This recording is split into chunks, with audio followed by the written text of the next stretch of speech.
Hello.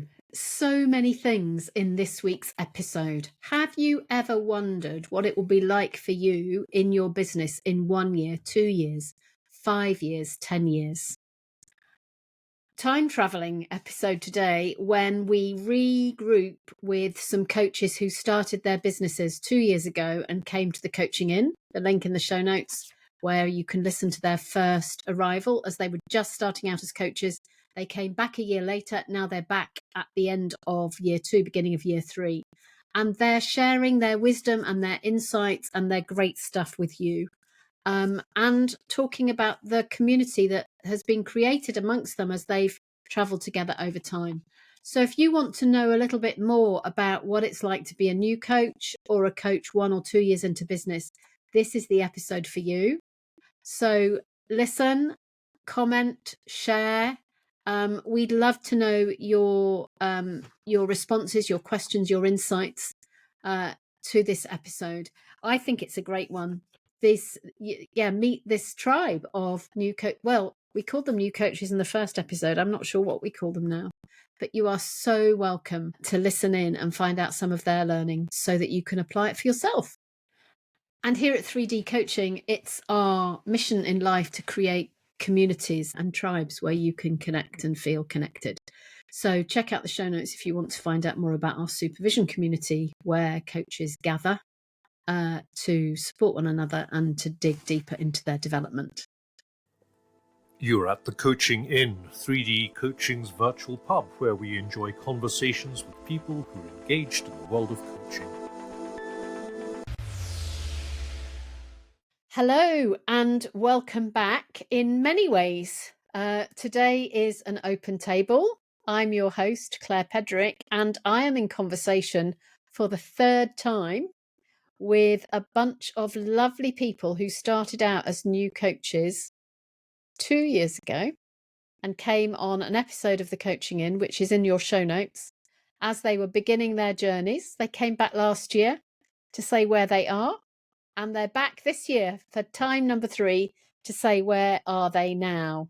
And we're just sending really good wishes to our 2 unwell members, Maria and Emily. And here in the studio, we have Kristen Broyce, Feb Rocco, and Penny Vandenberg. Welcome back to the Coaching In, lovely people. Thank you, So Claire. good to be here. It's so lovely to have you. So, everybody wants to know, where are you now? So let's go around the room and take 3 or 4 minutes, take some time because we know you because we've traveled with you over the last 2 years. So where are you now? What are you doing and what's happening for you? And then we'll see where to go from here. So let's start with you, Feb. Okay, well, first of all, thank you very much for having me back on the podcast. It's a joy to be back with coaches and on the Coaching In. So where am I versus last year? I think last year I just completed my PG Cert at Henley, if I'm correct, remembering correctly. So I had a head full of wonderful theory and I was getting ready to do the ICF accreditation, the ACC accreditation, which I did in December. And I completed and succeeded. So I was very happy about that. And then this year, I've been focusing on building the business, building relationships with clients, but also focusing on the type of coaching I want to do and the target audience. So originally, I think I was just coaching in the insight sector, which I'm from, marketing insight sector, but I've broadened it out to be leaders from all sectors. And the focus is now on high-performing leaders. So it took a little bit of time to work out. I'm not really niching, but I'm niching a bit more than I was last year. But it's still all evolving and it's all still growing. And I'm also doing a lot of professional mentoring as well for different associations. So I'm enjoying doing that and for universities. So quite varied, meeting a lot of wonderful people, supporting leaders and a lot of transitions. It's been a year full of transitions, this one, with the arrival of AI. And learning a tremendous amount. I also was very keen at the start of the year and did all of my ICF renewal continuous education, so I got it all out of the way. Some of it I did with you as well, Claire, You which did. I really enjoyed. So a lot more thought-provoking themes. And I've also immersed myself a lot in the area of trauma and nervous system health, which I'm really interested in too. So that's kind of where I'm at. Still an evolving feast. And I'm just kind of going with the flow and enjoying it as I go along. Well, you're so welcome. And I love what you said, Feb, about taking time to work it out. Because I think that whatever we think we're doing, it often will emerge that we're actually doing something else. And that's also true, isn't it, in the coaching conversation? It's not just in the way we host our businesses. Yeah, I think as well, I took stock of the kind of people that I was attracting. So people that were approaching me based on my LinkedIn profile and experience was a certain type of person. And it was interesting as the pattern emerged. And I don't think you can know that straight away. I haven't built a website. I'm not aggressively marketing yet because I'm still evolving and letting it be a little bit more organic, which is quite ironic from a marketeer. But it's I want this to be a meaningful business. I want it to impact people's lives. So I'm not in it for the money. I'm in it for the rewarding experience. Nice. Thank you, Fab. So, Penny, what's happening with you? Well, this, I think it's similar to Feb in some ways. So I've just become a newly minted accredited coach. So that was it's a nice celebration. But this year has actually been a challenging year. I've had about a few different medical situations come up that has really affected my energy level.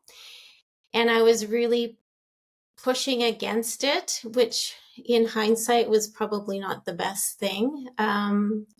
But there was some letting go that has happened. And in that has also provided time to reflect and do some refinement. So I did have a lot of conversations internally, externally, as like, should I continue on with coaching, or if I should be out looking for a job, or is this the right fit? And in speaking with people within the coaching community, I'm not alone in that, and some people that are farther along in their journey. So it was reassuring in some sense that this is a normal part of starting and growing a business. But the refinement, I'm going to be utilizing my conflict dynamics practitioner certification, and going to be reaching out to businesses rather than focusing on solely B2C. So this is a little bit of a shift, and I've reached out to a local marketing consultant, and we're going to start working together in the new year to work on that messaging and stuff. So I'm going to continue on, and looking forward to what this coming year has in store. Nice. Yeah, it's interesting, isn't it? Finding our place and then taking our place. We've heard emergent from you, Feb. We've heard refinement from you, Penny. And that shift from B2C, business to consumer, to B2B, business to business. Thank you. Kristen, how are you? I'm well, thank you. I would describe my year a bit around planting different gardens. So I feel like I have my job, which is I'm associate vicar at St. Mary's, London, which I'm using coaching skills every day. It's been liberating to continue to exercise some of the muscles that I feel like the 3D training helped me develop or find.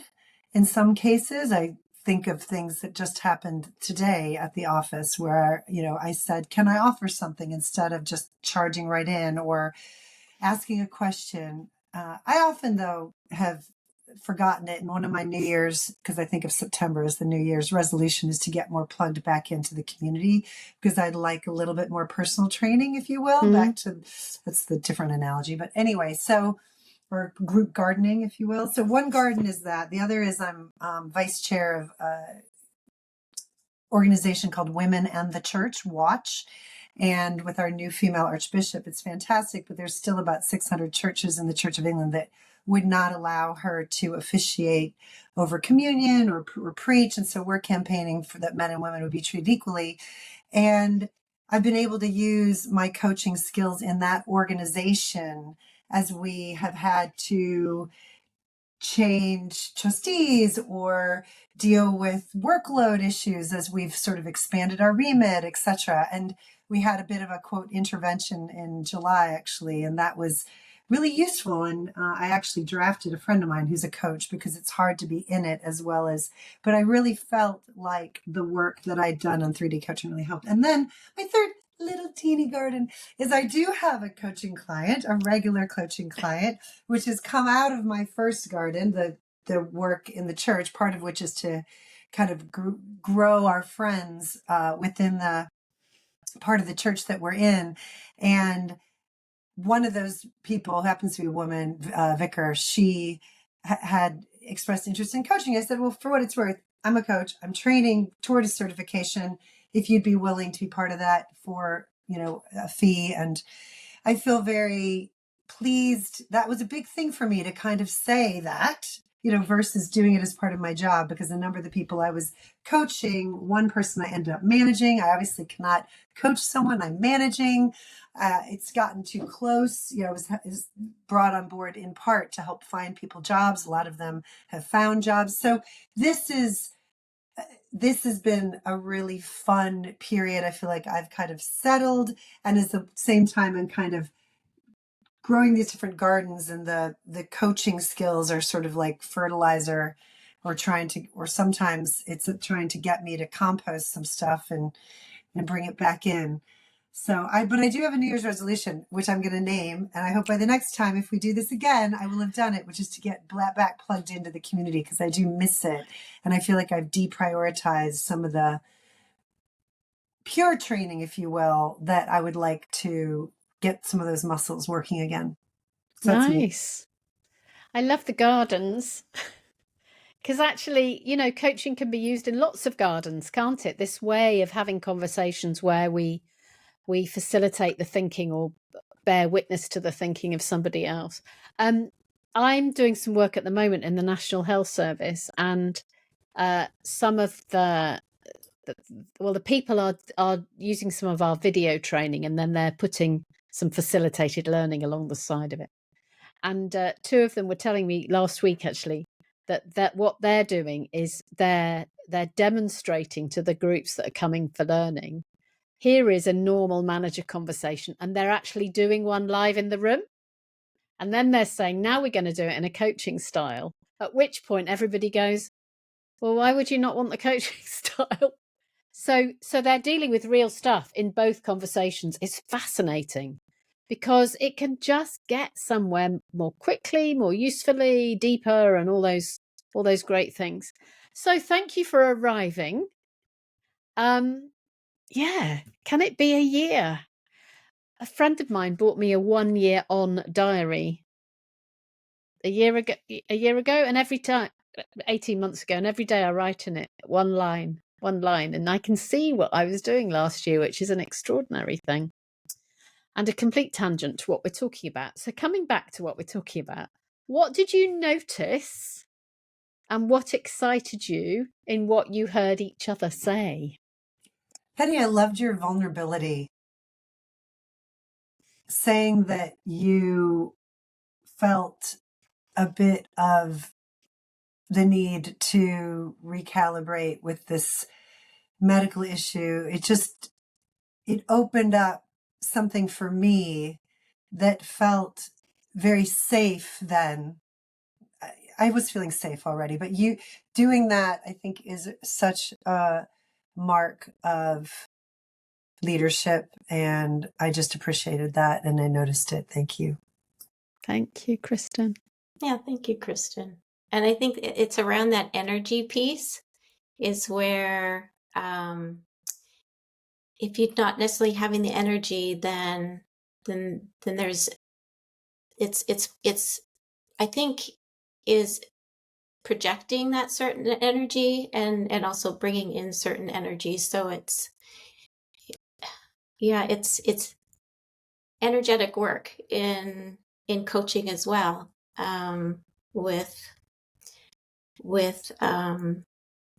being present, and if you're not in that necessarily that space, then is it really the appropriate time and place to be having that conversation? So that was a learning piece for me as well.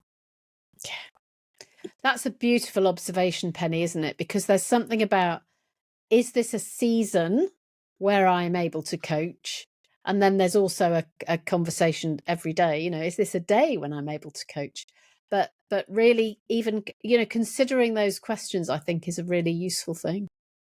And I love what you said about vulnerability, Kristen, because, of course, when we are honest and able to bring part of our humanity to the space, it also really escalates the quality of the relationship without leaking, which you didn't do, Penny.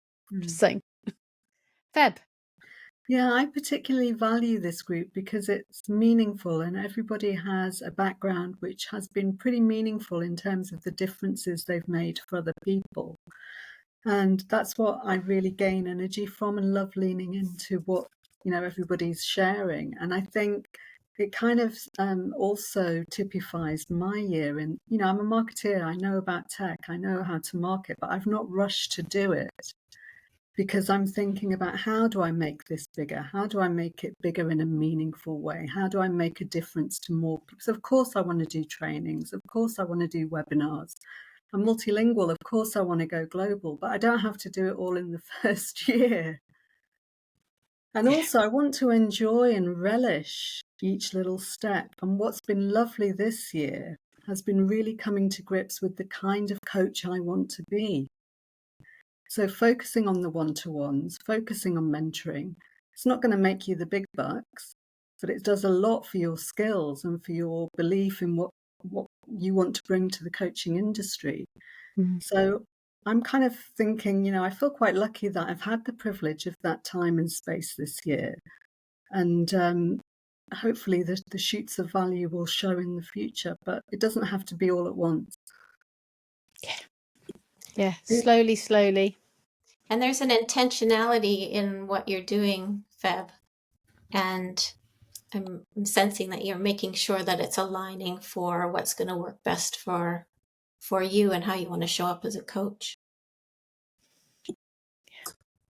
I really valued in both of your discussions the willingness to pivot and the patience, sometimes chosen, sometimes imposed, that you took to do so. The noticing of, where are my clients coming from? Who's responding to me? Where am I getting life? And Penny, you're taking the medical moment to say, well, how do I want to respond to this? Where is my flow? How do I stay in flow? I love that. I think that takes a lot of courage, especially when we're goal-oriented people and we want to tick box, at least for me, I want to tick boxes, I want to achieve. And I loved that patience and the courage to wait. Oh, let me tell you, it hasn't been easy though. There's been a lot of friction and pushing. Yeah. And it's funny, isn't it, how we see things differently looking back. I can remember talking to somebody about decision making, and they said, as we go through life, it's like rowing a boat. And when you're rowing a boat, you can only see the past, you can't see the future. And that nerve holding matters so much. Feb. Sorry, the thing that's really given me joy this year has been when I've coached individuals and they've come back with feedback, having achieved what they wanted to achieve, or having got through their burnout, or some really meaningful moments, having got through a big career transition or exit. And thank you for that, and thank you for the time you've supported them. It's meant the world. It's made me quite emotional, and it's made me realise that's what I want to do. I want to make a difference. I want to help. I want to support. I want to partner. And that's why I got into this game. So it's given me conviction in what I'm doing. Nice. I am so interested to hear from all of you what you would say to the you standing where you are now. What would you say to the you who came on the first podcast in year 1? And what would you say to the person who came in year 2? Or indeed, you could say it to somebody else in those years. You don't have to say it to yourself. So, Kristen, you could say it to the Penny in year 1. I could say something to you, Penny, because I remember when you came on, I think you were, as I recall, there was a lot. You were trying to do a lot of things. You hadn't gotten your certification, and you were thinking about starting a business. And I think I would say you're going to do it, and it's going to be amazing. And the impact you make is going to be huge. I love every word of your monthly newsletters. I was looking for the last one on apology this morning in my team meeting, because we did a thing on rupture, because we're in the middle of a crisis and there's been a few little ruptures emerging, and it was all about repair and why we repair. And I was wanting to feed in the power of a really great apology, because I thought that your thing on apology was so good. And I just would want to encourage you about the impact that you will be making, are already making, without even knowing about it, which I would say to you now as well. So, Penny, you're making an impact in London. Well, thank you, Kristen. I appreciate those kind words. Feb, what would you say? Am I talking to myself a year ago or 2 years ago? You can talk to yourself in either or both. I think looking back, I was very much gung-ho about the qualifications, doing the masters, getting the accreditations. The accreditations were important. I still say that hand on heart. I'm really glad I did that, and the learning that went with that. But I didn't need to continue the masters just now, and I didn't. So I think I'd say to myself, chill out a little bit. You don't need all these shiny objects. You just need to coach. You need to have those coaching conversations. Yeah. And whether you're doing it in mentoring or whether you're doing it in coaching, you need to get exposure to people, situations, life scenarios, experiences, and understand how to support, how to manage your own triggers, how to show up, lean in, and have those conversations in a way that's going to unlock growth and insight for the individual. So I think I'd just say, stop striving and just start doing. Mm-hmm. Nice.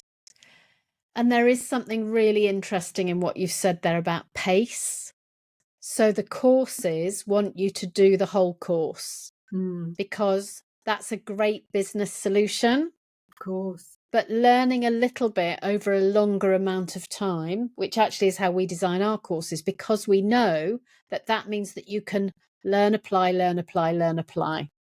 I don't know why I'm thinking about your garden, Kristen. But you can't do all the work of the garden for the year in 6 weeks, can you? You have to do the work of the garden over the year as things emerge.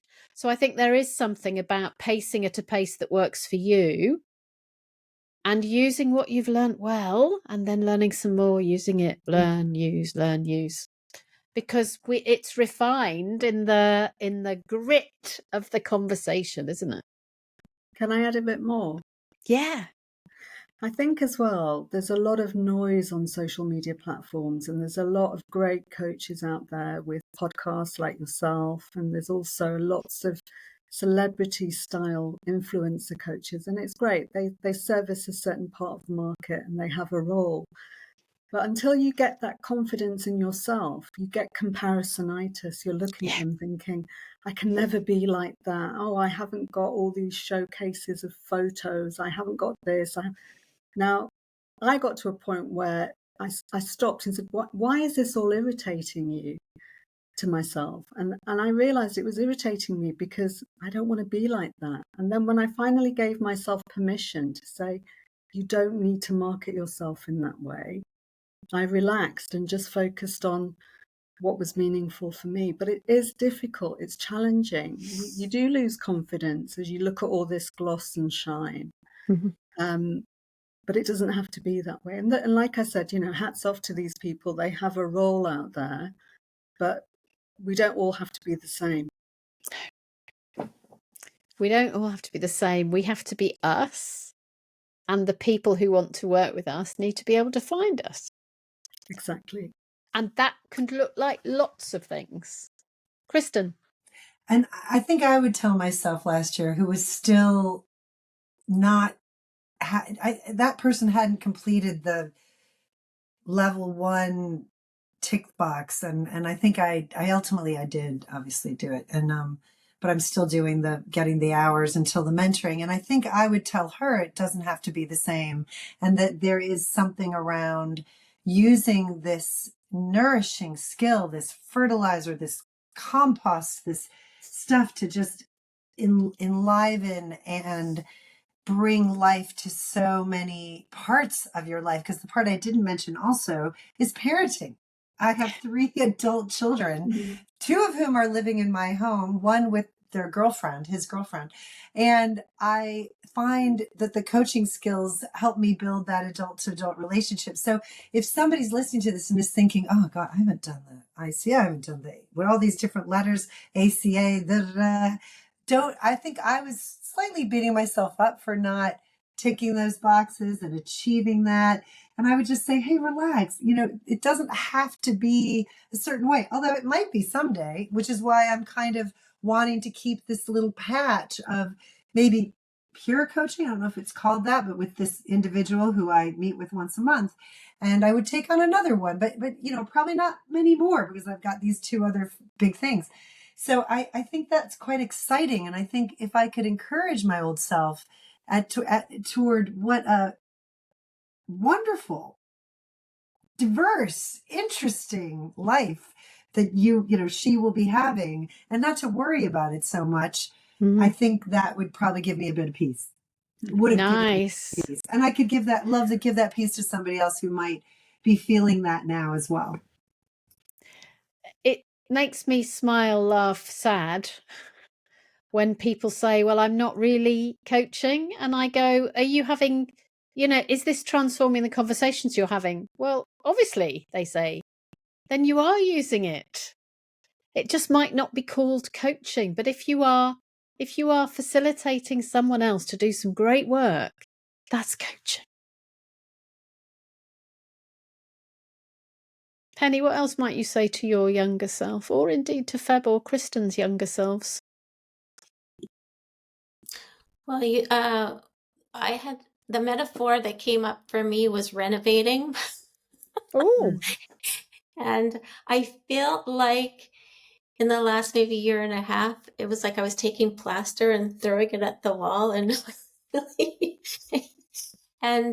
so and maybe there's all the pieces that are coming as you're learning, and so much newness and trying to figure it out.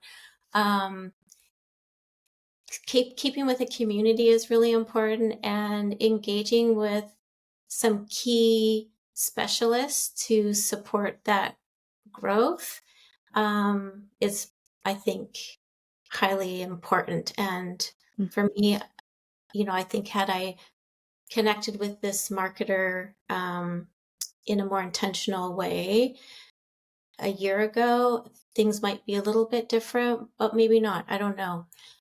You'll never know, right? So being purposeful is helpful. And I remember, Kristen, for you, I don't know if you use the term like a a bull in a china shop. It was years ago where it was just like, I want to go get it. But it sounds like that you're softening and stopping. So I want to acknowledge that. And with Feb, I remember, for yourself, it was like, do, go. And the last time we were having the conversation, it was like, I just want to be. And hopefully that you've found that place where you're being and enjoying. Yeah. That's beautiful. Thank you. I continue to work on it, but I do think I'm finding much more of a equilibrium. So I appreciate that. It's amazing you remembered that. Go on, Feb. Yeah, no, thank you for those kind words, Penny. I think the reason I enjoy coaching high achievers is because I've had that all my life too, and would say I'm a recovering high achiever. And it's a process. It's giving up a strategy that's always worked for you, but you've been operating in high energy mode for too long, and it doesn't serve you because you're not able to find the capacity for more joyful pursuits. But you can only change that when you recognize it and you become self-aware. So I've been, and I still am, on quite a bit of a journey. So I'm excited to see where it will take me. Nice. Just brought up a word that was really important for me right now is joy. Finding the joy in what we're doing, what we're pursuing. I think as well to trust in ourselves, because we're all unique. We all bring unique gifts and experience and backgrounds and thoughts and passions to the coaching world. And I think rather than be distracted by all the noise, when we look inwards and tap into what makes us us, that's the key to the positioning. That's the key to your marketing goal. But you're not going to find it until you're ready to look inwards and, and accept the good with the bad as well, because, that's what shapes us. It's not all positive, but accepting it all. You're not going to find it until you look inwards. And I'm also noticing that there needs to be a bit of shaking down so that when you look inwards, you can see inwards. Because when there's a lot on the outside, it's harder to see in, isn't it? When we're wearing lots of coats and outfits. So our lovely listeners in 168 countries are coaches from all stages, from brand new, not even thought about it, right through to highly experienced coaches. So as we begin to wrap up, I think my final question to all of you is, what would you like to say to our listener who is just starting their training? Enjoy it and use the time to self-reflect. Use it. It's a gift. You'll never have that lovely time again. So really enjoy it, immerse and self-reflect, and have the courage to look in and decide on what kind of coach do you want to be at the other side. Can I add a PS to what you just said? Because that's made me think, if you're at the start of your coaching journey, you're going to have lots of coaching in your training. And building on what you said, Feb, I would say really consider how to use that coaching the best you can, rather than randomly thinking of a thing I could think about today. Yeah, and can I add one other thought? Because this Of course, really PPS. This has really helped me, and you've been a huge part of this, Claire, too. So thank you. It's surround yourself with mentors and supervisors who inspire you, who are the kind of coaches you look up to and you want to not emulate, because we're all different, but you want to be inspired by their style, their compassion, the kind of work that they do. So if you're somebody who wants to be a high, funky celebrity coach, surround yourself with celebrity coaches. If you want to be a compassionate coach, surround yourself with that. So kind of try and whittle down the kind of basic premise of your coaching package, because then you can surround yourself with the right inspiration from the start. That's such a great thing. I was talking to somebody yesterday who knew that was what they needed to do and hunted out their training in order to find that person. Lovely. Thank you. Thank you. Kristen. I would say soak up the community generally. I miss my coaching cohort so much. And in fact, I'm just going to, after this call, join the WhatsApp. I'm on the WhatsApp, but just like put something on like, hey, when are people doing something? Because it all felt very natural and easy. And, and now that I've been a little bit out of it, very plugged into my other tilling of garden patches, it feels hard to get back in, even though I know I want to do it. And I did have such epiphanies. I did enjoy bringing the real stuff, hearing other people's real stuff, growing so much. And I would just say to somebody who's starting, gosh, try to appreciate it even while it's happening, and be real, like go for it and make those connections. So I'm very lucky that I have this WhatsApp that's sitting on my phone that I can just plug right back into. And so to the extent you can have the courage to be vulnerable, be real, be authentic, as well as, which I think is, I don't know if that requires courage or not, but then also trust in your instincts to connect with others. This group has been a great connection. I just relish what I've learned here and the connections that have been made since our first podcast. So it continues on. And I guess, unlike me, try not to drop out of the community. So that would be it's not a massive mistake. You can get back on, but I do regret a bit falling off a bit that connection. Thank you for your honesty. Penny. I'm thinking back when I took my training, and so it was through the University of California, and I'm up here in Canada. So the one thing is finding community, also central to where you are is important. Yeah. And thinking back, it's practicing outside of your coaching cohort and be playful, make lots of mistakes, and it's just that practice. And you're going to learn concepts in your schooling, so just take one little piece and just focus on that and practice that. Brilliant. And that's how you're just going to get better, and it's going to feel more natural, and then you can kind of let go of it. Thank you. Yeah. Can I add one last thing, Claire? Yeah. I actually found that joining both the ICF and the MCC and taking part in some of their sort of seminars or webinars, whatever you want to call them, exposed me to a whole raft of coaches that I didn't know, who we then connected on LinkedIn. And suddenly you have a new source of inspiration. So I'd say to anyone as well, you don't need to join them all, but if you find an association that you find is in tune with your values, it's a great way to meet other coaches at different parts of their journey. Yeah, lovely. So there's something really strong here as a message about finding your tribe. There's also that thing you said, Penny, about make sure you meet people from other tribes as well.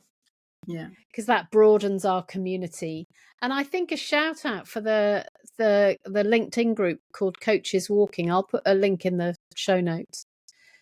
So there are coaches in lots of different places now who are just deciding to go for a walk, popping it in the LinkedIn post, Coaches Walking, and seeing who turns up. We've got a community here now where I live, about 50 coaches who come regularly.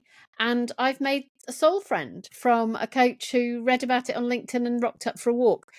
If you live somewhere and you don't know many coaches nearby, tag me, because I've got lots of connections. So if you tag me, I'll share it. And who knows who might show up. The worst that's going to happen is you're going to go for a walk on your own. And the best that's going to happen is you're going to tap into all sorts of brilliant local resources. And that's in person, wherever you are. And there are some people on Nantucket who want to do this. So if you're on Nantucket, shout me out and we'll get you together. That's an island. Is that right? Off America, I think. Is that right, Kristen? I'm looking for the geography teacher here. Yeah. So thank you all so much for coming to the Coaching In. Kristen Broyce, Penny Vandenberg and Febronia Rocco. Thank you everyone for listening. I'm going to put the contact details for all these lovely people in the show notes. So if you want to get their wisdom, they have newsletters, some of them don't, some of them do.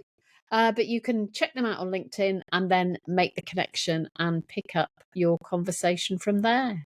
So we'll be back next week with another episode. Thank you for listening. Bye-bye. Thank you, Bye. Claire. Thank you. Thanks. Bye. If you've enjoyed what you've heard today, we'd love you to share the podcast with a friend or leave a comment on social media. And if you'd like to become a regular at the Coaching In, you can subscribe on Podbean and all major podcast channels. We look forward to welcoming you next time. You've been listening to The Coaching In, 3D Coaching's virtual pub. For more information, check out 3dcoaching.com.